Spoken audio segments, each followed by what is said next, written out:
The Infinite Game. This video is based on key insights from the book The Infinite Game by Simon Sinek. Chapter 1: Finite and Infinite Games. In Finite and Infinite Games, Simon Sinek explains two types of games, finite and infinite. Finite games have clear rules, identifiable players, and a definitive end. Football is an example. It has set rules, referees enforce them, players agree to play by these rules, and the game ends when time runs out or a winning team is determined. These games are all about winning, with specific metrics defining victory. Infinite games, however, lack fixed rules and clear endings. Players can act freely, changing their approach at any moment. The objective isn't to win, but to keep playing. Examples include marriage, education, careers, global politics, and business.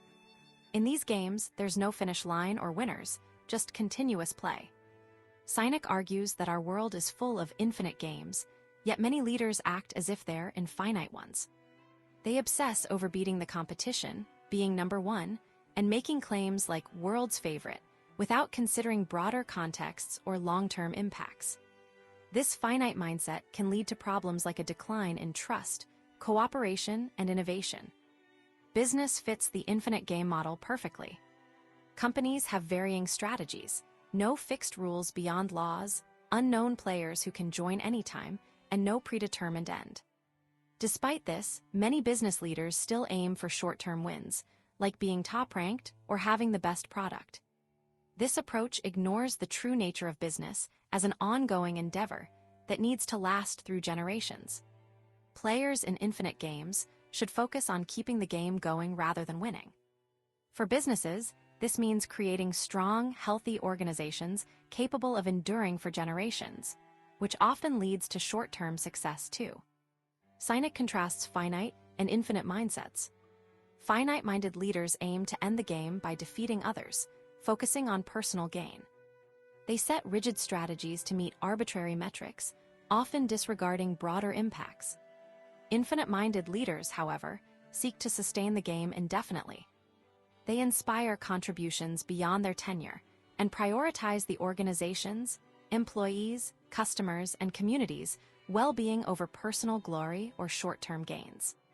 Infinite-minded leaders encourage continuous improvement and adaptability, valuing surprises and possibilities rather than predictability and control. They consider the long-term effects of their decisions on all stakeholders, employees, customers, community, economy, country, and world. This approach fosters innovation and resilience, benefiting companies even during tough times. Conversely, a finite mindset in infinite games can lead to quagmires. Leaders might exhaust resources chasing unattainable victories, like America's prolonged involvement in the Vietnam War due to misjudging its nature as an infinite game. In business, this could mean focusing solely on market share or short-term profits at the expense of long-term strategy and sustainability. This tunnel vision can cause companies to neglect research, make hasty cost-cutting decisions, and foster internal competition instead of cooperation.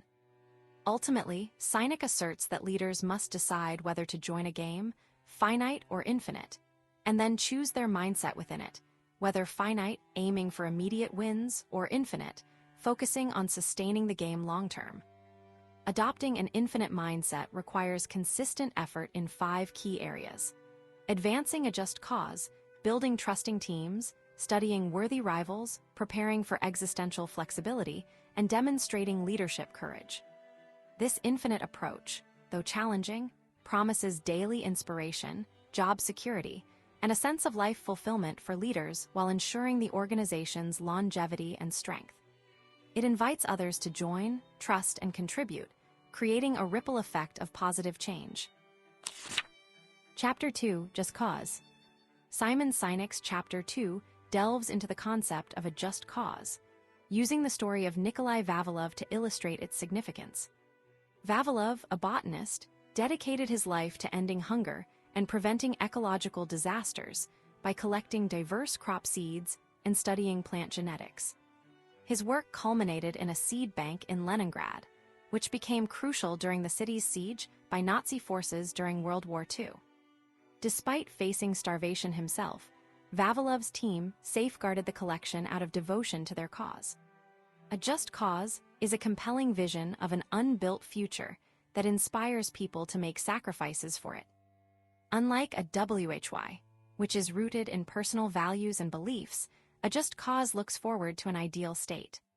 It's inclusive, open to all who wish to contribute, service-oriented, benefiting others primarily, resilient against change, and ideally ambitious yet ultimately unachievable. Vavilov's seed bank serves as an example of a just cause. Despite the dire circumstances of the siege, his team guarded the collection at the risk of their lives. Their dedication highlights how a just cause can inspire sacrifice and resilience in the face of adversity. Sinek emphasizes that a clear just cause gives work and life, meaning beyond immediate rewards or individual victories. It motivates people to keep playing an infinite game, a pursuit without a defined end, driven by a larger purpose rather than winning. Examples of unclear causes include generic statements like providing the best quality products at competitive prices, which lack inspiration and specificity. To test if a statement qualifies as a just cause, Sinek outlines 5 standards. It must be affirmative and optimistic, inclusive, service-oriented, benefiting others primarily, resilient to change, and idealistic, grand yet ultimately unachievable. In conclusion, articulating and documenting a just cause is crucial for its survival beyond the founder. It serves as a guiding compass for future leaders, ensuring the cause endures despite changes in personnel or circumstances. Without it, organizations may lose direction, slipping into finite thinking focused on short-term gains rather than long-term sustainability and growth. Chapter 3: Cause No Cause. In this chapter, Simon Sinek discusses why many companies fall short in establishing a genuine, just cause, a core purpose that guides their actions and decisions. He identifies common pitfalls that prevent organizations from having a true just cause. One such pitfall is adopting a false cause by mistake or intention, often due to the lack of clear vision. Leaders might use language that sounds like a just cause, but fails to meet all the necessary criteria. Some common imposter causes include ambitious goals known as moonshots, a mere desire to be the best, or confusing corporate social responsibility, CSR, programs with a true cause. These may work in the short term, but they cannot sustain an organization in the long run. Sinek warns that organizations without a genuine, just cause risk remaining trapped in a finite mindset, unprepared for the challenges of the infinite game, a metaphor for business strategy that considers the endless nature of competition and progress.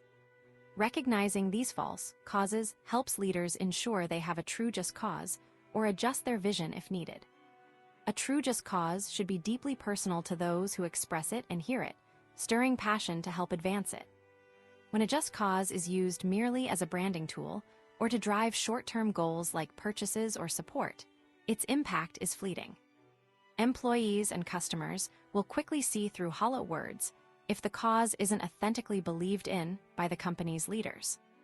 Moonshots, ambitious, seemingly impossible goals are often invoked to inspire action, but fall short of being a true just cause. While Kennedy's moon shot to land on the moon is inspiring and specific, it is still a finite goal within an infinite game. Once achieved, it leaves the organization without a lasting vision unless tied to a broader context. In contrast, Garmin's focus on being the best illustrates another common pitfall. This egocentric approach directs leaders inward rather than focusing on actual customers and their needs. Such statements may seem impressive, but ultimately fail to create an enduring impact beyond momentary achievements. Growth, too, is not a just cause. Explaining strategies for growth doesn't explain why the company exists or what it hopes to achieve. Money or growth should serve as fuel for advancing the true cause, not be the cause itself. Companies like Sears or GE learned this the hard way by relentlessly pursuing growth without a clear purpose, leading to stagnation and unhealthy corporate cultures. Lastly, corporate social responsibility, CSR, programs alone are insufficient for establishing a just cause. CSR initiatives, like donations or community service, should be integrated into the broader strategy to promote the true cause. Genuine cause-driven organizations view serving others as an intrinsic part of their identity and business practices, not merely an occasional side project. In summary, Simon Sinek emphasizes the importance of a genuine, just cause for long-term sustainability and growth in businesses.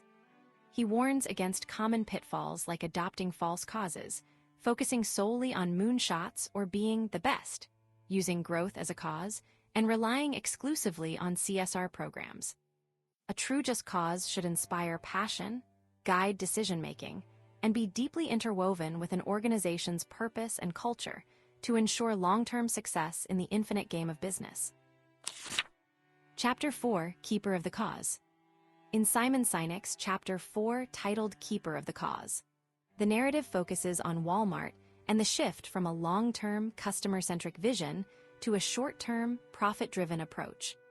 Sam Walton founded Walmart in 1962 with the goal of providing affordable goods for average Americans, aiming to improve their standard of living.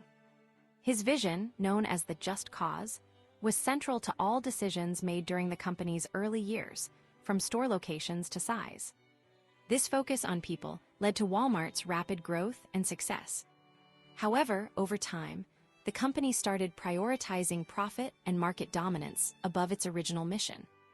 When Mike Duke became CEO in 2009, this shift was evident. Duke, known for his management skills, made it clear that his priorities were growing market share and returns, with customer value as an afterthought. Duke's leadership style reflected a finite mindset, which is more concerned with short-term gains than long-term sustainability. Under his tenure, Walmart faced various scandals involving employee treatment and customer service, leading to public protests and negative sentiment towards the brand. Sinek argues that this pattern, appointing finite-minded executives like Duke instead of visionary leaders, is common in corporate America, even among cause-driven companies. He points out examples such as John Sculley at Apple and Robert Nardelli at Home Depot, where their narrow focus on financial metrics led to cultural erosion and loss of innovation. Sinek suggests that the role of CEO should be redefined from a Chief Executive Officer to a Chief Vision Officer, CVO. The CVO's primary responsibility is to safeguard and communicate the company's vision, ensuring all operations align with this long-term goal. They decide when short-term sacrifices are worth making for the sake of the broader vision, thinking beyond immediate profits. Sinek also critiques the traditional corporate hierarchy that often positions CFOs or COOs as heirs apparent to the CEO role, despite these roles focusing on internal operations rather than strategic vision. He advocates for a partnership model where a CVO and an operational executive, like a CFO or COO, work together, each leveraging their strengths towards the common goal. The chapter concludes by contrasting Duke's approach with that of his successor, Doug McMillon. McMillon, in announcing his leadership, prioritized Walton's original vision over financial metrics, an encouraging sign for Walmart's potential return to a customer-centric, long-term strategy. Chapter 5, The Responsibility of Business. In his chapter, Simon Sinek explores the evolution and current state of business philosophy, focusing particularly on the shift from an infinite to a finite mindset. In the past, business leaders like Adam Smith believed that companies should primarily serve consumers' interests while making profits. This approach recognized that self-interest often drives individuals and businesses to produce high-quality goods and services to attract customers, ultimately benefiting everyone involved in the process. However, around the 1970s, Milton Friedman introduced a new theory called shareholder primacy, asserting that the sole responsibility of business is to increase profits for shareholders, operating within the law and general ethical norms. This narrow perspective has been widely adopted over the past 4 decades, shaping modern corporate culture. Friedman's theory prioritizes short-term gains, causing businesses to focus on immediate financial performance at the expense of long-term sustainability. As a result, companies have become more likely to engage in practices like mass layoffs and cost-cutting, which may boost stock prices but also harm their overall health and longevity. Moreover, Friedman's perspective has fueled an abuse of capitalism, where executives prioritize personal gain over the collective well-being of all stakeholders, employees, customers, communities, and the environment. This imbalance is exemplified by soaring CEO salaries compared to those of average workers, which have grown significantly since the 1970s. The finite mindset has also led executives to think of themselves as mere managers of shareholders' assets rather than stewards responsible for a broader purpose. This shift contributes to unbalanced and short-sighted decision-making, neglecting long-term benefits in favor of immediate financial gains. Sinek suggests that businesses should instead adopt an infinite mindset, which considers the bigger picture, advancing a cause greater than profit, protecting all stakeholders, and generating resources for sustained success. By doing so, companies can build trust with their employees, customers, communities, and investors, fostering long-term growth and resilience. This revised definition of corporate responsibility aims to create value not just in monetary terms, but also by enhancing lives through technology, quality of life improvements, or any other benefit that contributes to the collective human experience.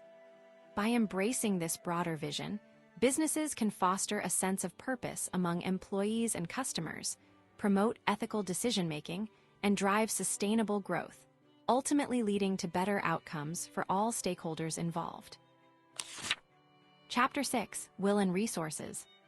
Simon Sinek illustrates the importance of prioritizing will over resources for long-term sustainability and growth through his story about the Four Seasons Hotel in Las Vegas. Noah, a barista at the hotel, genuinely loves his job due to the supportive leadership environment, unlike his experience at another hotel where he feels like just another employee.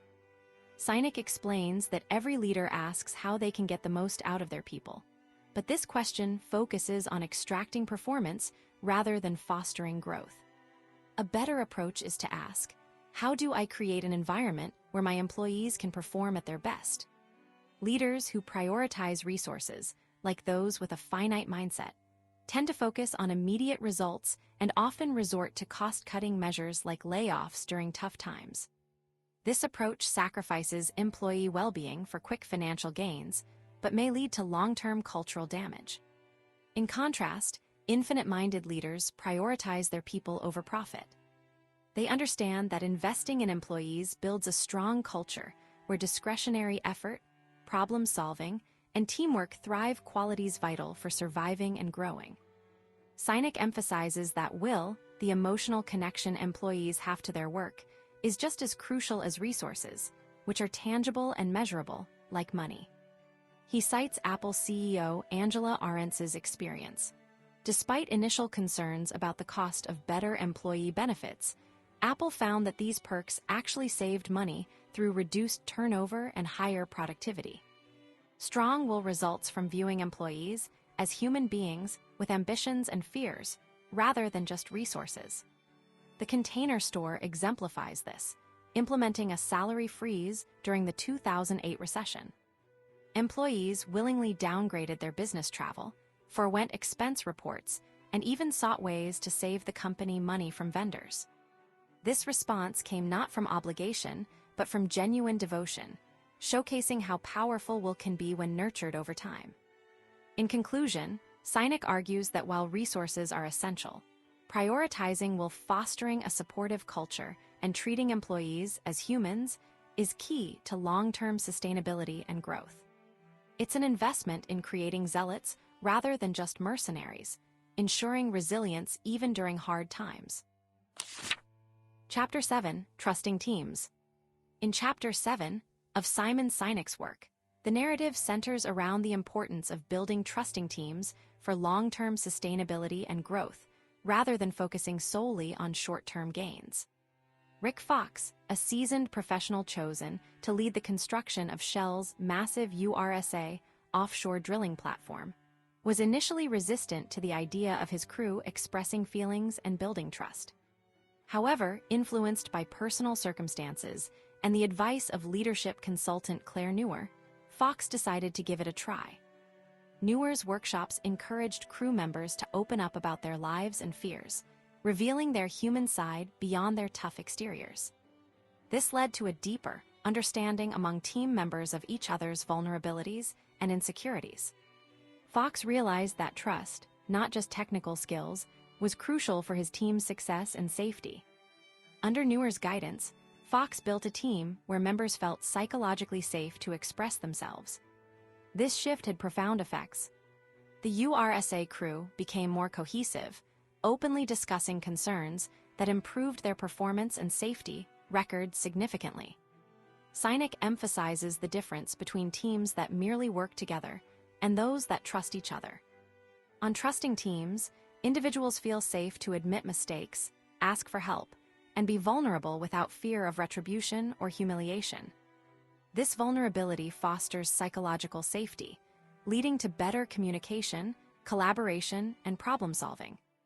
Contrastingly, in low-trust environments, people often feel forced to hide mistakes, feign competence, and avoid asking for help due to the risk of negative consequences. These hidden issues can eventually undermine an organization's performance and safety. Sinek illustrates this with real-world examples like the Navy SEALs, who prioritize trust over individual performance, recognizing that high performers without trust can be toxic team members. Similarly, Jack Welch's performance-driven culture at GE led to short-term gains, but also fostered a toxic environment where competition and self-preservation took precedence over collaboration and trust. The author stresses the importance of creating a circle of safety, an environment where team members feel psychologically safe, allowing them to be vulnerable without fear. This concept is exemplified by Chief Jack Cawley's transformation of the Castle Rock Police Department, CRPD. Cawley, upon realizing his officers felt unsupported and undervalued, implemented changes that prioritized their well-being and trust. He erected a parking lot fence to alleviate officer fears, engaged in regular listening sessions to understand his team's needs, and offered second chances to struggling officers like Jake Coyle. This approach not only rebuilt trust within the department, but also significantly improved its community relations and problem-solving effectiveness. Sinek highlights that building a trust-based culture involves changing how we value and reward employees, focusing on initiative, problem-solving, and care for team members over traditional metrics like ticket quotas or output numbers. This shift encourages responsible freedom and fosters an environment where employees feel safe to bring their whole selves to work, leading to increased trust, performance, and overall organizational health. In essence, Sinek underscores that while short-term gains may seem attractive, long-term success depends on leaders prioritizing the creation of trusting teams. By fostering psychological safety, valuing vulnerability, and emphasizing trust over performance, leaders can build high-performing teams capable of adapting to challenges and sustaining growth over time. Chapter 8: Ethical Fading. In his discussion on ethical fading, Simon Sinek uses the case of Wells Fargo Bank as an example. From mid-2011 to 2016, over 3.5 million fake bank accounts were opened by Wells Fargo employees. This deception was driven by the bank's culture that excessively focused on short-term gains and financial performance targets. This pressure resulted in ethical fading, where employees rationalized unethical behavior to meet their targets. They began opening fake accounts to inflate sales numbers without much concern for integrity or moral principles. Initially, Wells Fargo's leadership tried to downplay the issue, suggesting it was just a few bad apples, but investigations revealed a culture-wide problem. Sinek argues that ethical fading isn't sudden.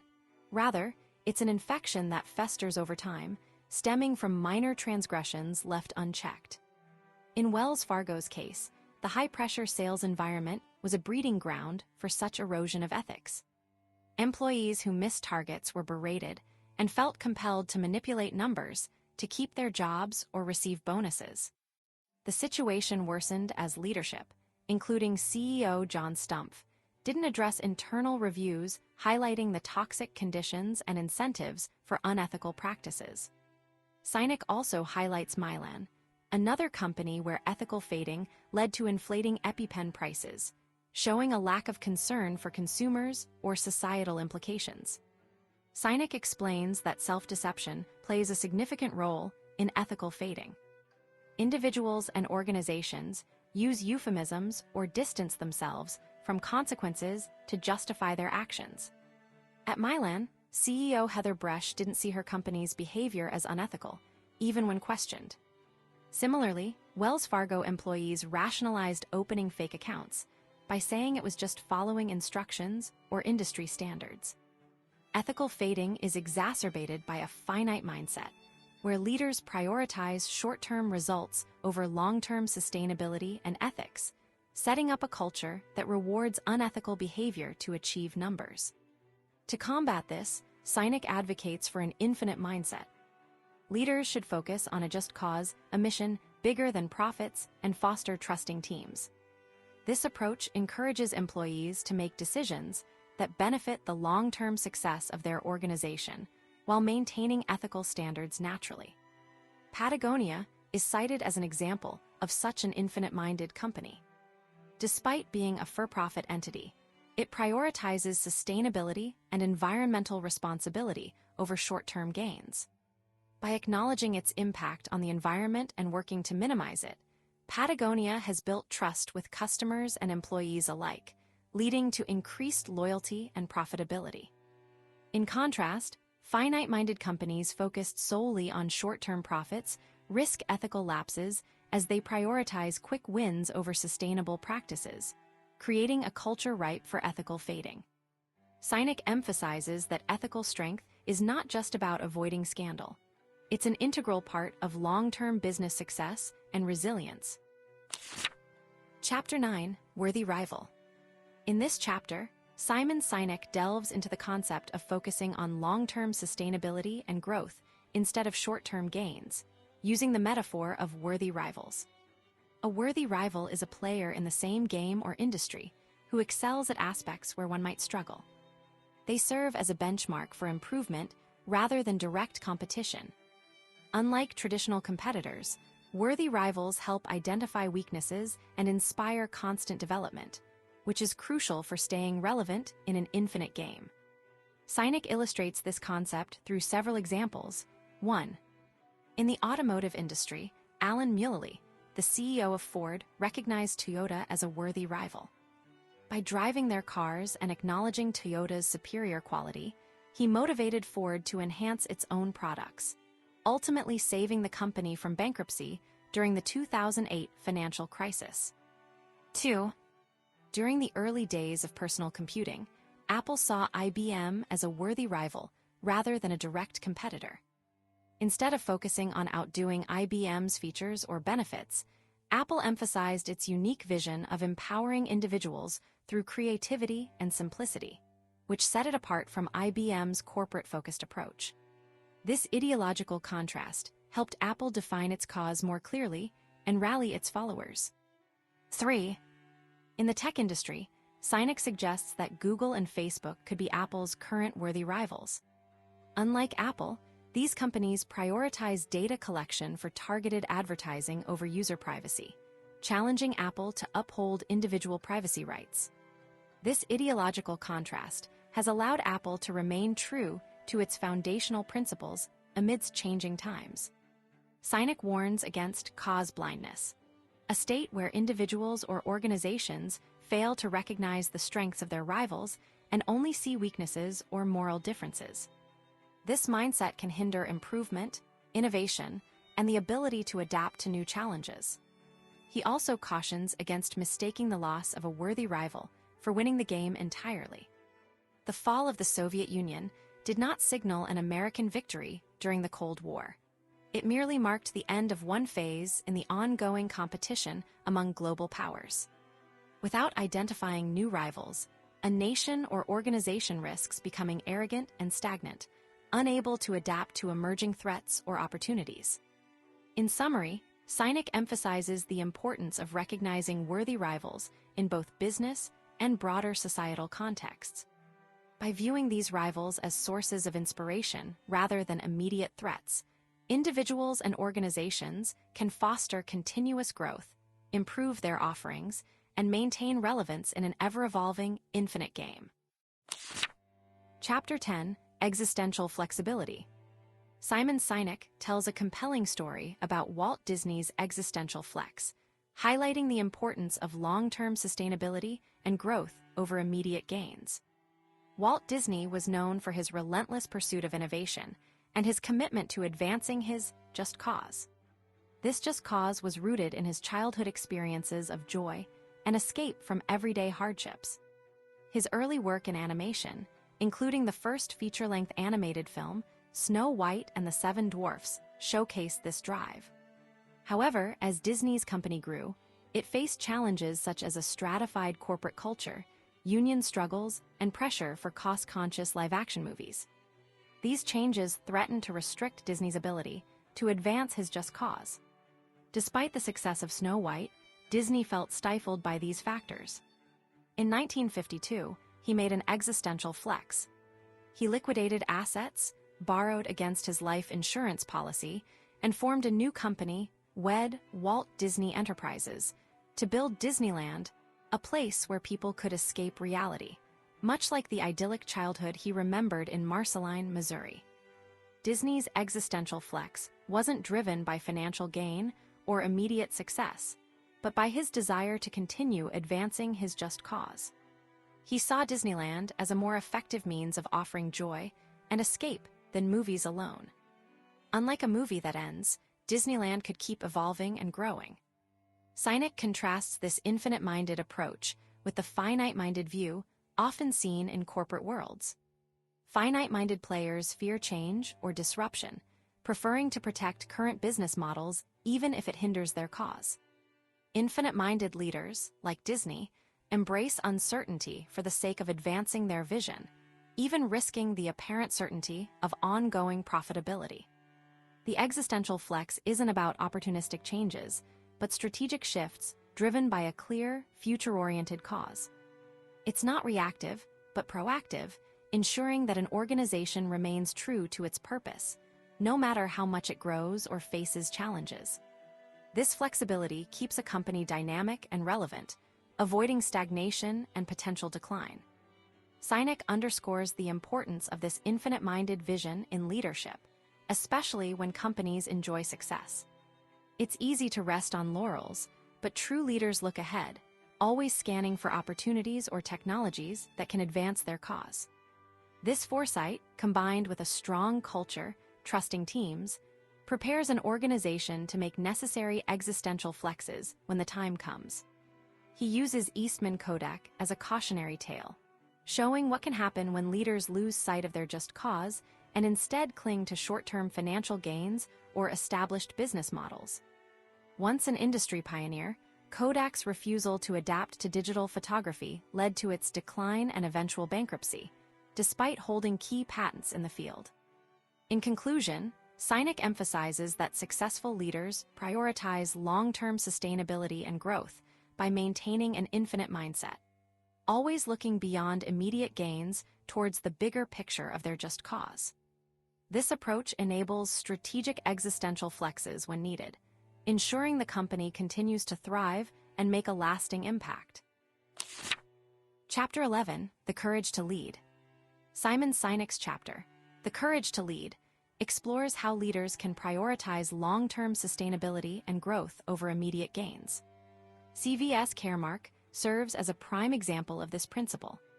In 2014, CVS announced it would stop selling tobacco products in its stores, a decision expected to cost $2 billion annually, but align with their mission of promoting better health. Despite initial criticism from Wall Street and industry experts predicting this move would benefit competitors, CVS proceeded anyway. Interestingly, the decision didn't backfire as anticipated. Cigarette sales dropped slightly, but more significantly, other health-focused brands started working with CVS post-decision, boosting their product offerings and potentially enhancing overall pharmacy sales. Over time, CVS's stock price doubled from its pre-announcement level. This demonstrates that sometimes, short-term financial losses can lead to long-term growth and better align a company with its stated purpose, or just cause. It shows the importance of leading with an infinite mindset, focusing on the bigger picture rather than just immediate profits. Sinek argues that adopting such an approach requires courage because it often involves risks and can lead to short-term losses, like reduced stock prices or job insecurity. Yet, these decisions are crucial for maintaining a long-term perspective and staying true to a company's purpose beyond mere profit generation. Leaders must be willing to change their mindset from finite, focusing on short-term gains, to infinite, considering the broader impact over time. This shift can be inspired by a life-altering experience, discovering a compelling, just cause, or surrounding oneself with like-minded individuals. Doug Parker, CEO of American Airlines, exemplifies this courage. After a conversation with a flight attendant concerned about her job due to industry turbulence post 9/11, Parker found a new mission: to create an environment where employees feel valued and fulfilled. This led to significant wage increases for pilots and flight attendants despite Wall Street's disapproval, fostering a culture of trust and loyalty within the company. This courage is not just about bold actions. It also involves changing how one perceives the world, from seeing business solely as a means to make money to viewing it as an opportunity to serve a larger purpose. It necessitates prioritizing people over profits, even when such decisions may seem counterintuitive or unpopular in the short term. In conclusion, Sinek emphasizes that adopting an infinite mindset, demonstrated by courageous leadership, is essential for sustainable long-term growth and maintaining alignment with a company's just cause.